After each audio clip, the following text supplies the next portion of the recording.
আর কদিন পরেই হিন্দু সম্প্রদায়ের সবচেয়ে বড় ধর্মীয় উৎসব শারদীয় দুর্গাপূজা। উৎসব ঘিরে মন্দিরে মন্দিরে চলছে প্রতিমা তৈরির কাজ।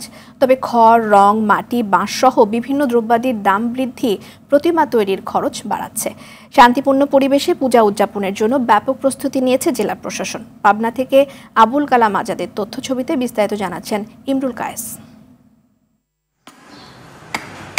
শারদীয় দুর্গা উৎসব ঘিরে মণ্ডপে মণ্ডপে চলছে প্রতিমা তৈরির কাজ। প্রতিমা শিল্পীরা তাদের সুনিপুণ হাতে কাদামাটি, খড়, কাঠ আর সুতলি দিয়ে প্রতিমা তৈরিতে ব্যস্ত সময় কাটাচ্ছেন। এ চিত্র পাবনা জেলার বিভিন্ন পূজা মণ্ডপের। দেবী দুর্গার আগমনী বার্তায় মেতে উঠেছে জেলার মন্দিরগুলো।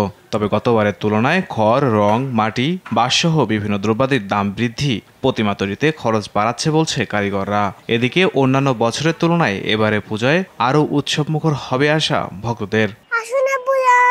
খুব মজা করব। সপ্তমী, অষ্টমী, নবমী, দশমী 4 দিন আমরা যেন খুব মজা করতে পারি। প্রতি বছরের মতোই হয়তো কিছু কিছু মডেলের প্রতিমা সেগুলোর একটু দাম বেশি আছে, খরচের দিক দিয়েও বেশি আছে, দাম বেশি আছে এবং খরচের দিক দিয়েও বেশি আছে।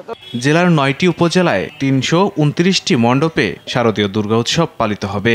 মন্দিরে মন্দিরে লাগানো হয়েছে সিসিটিভি ক্যামেরা। 9টি উপজেলাতে 329টি দুর্গাপূজা অনুষ্ঠিত হবে। তার মধ্যে পাবনা সদরে 50টি অনুষ্ঠিত হবে।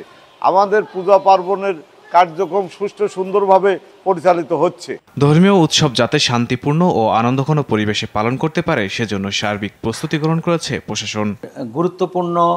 অধিক গুরুত্বপূর্ণ পূজা মণ্ডপের সংখ্যা নির্ধারণ করেছে 101টি, গুরুত্বপূর্ণ 121টি, আর বাকি অন্যান্য পূজা মণ্ডপ সাধারণ ক্যাটাগরির মধ্যে আমরা ধরেছি। আইন শৃঙ্খলা পরিস্থিতি যাতে পূজা মণ্ডপকে কেন্দ্র করে ভালো থাকে সেই নিরিখে আমরা কাজ করে যাচ্ছি। শারদীয় দুর্গা উৎসব সহ সকল ধর্মীয় উৎসব উদযাপনে শান্তিপূর্ণ পরিবেশের প্রত্যাশা সংশ্লিষ্টদের। ইমরুল কায়েস, RTV।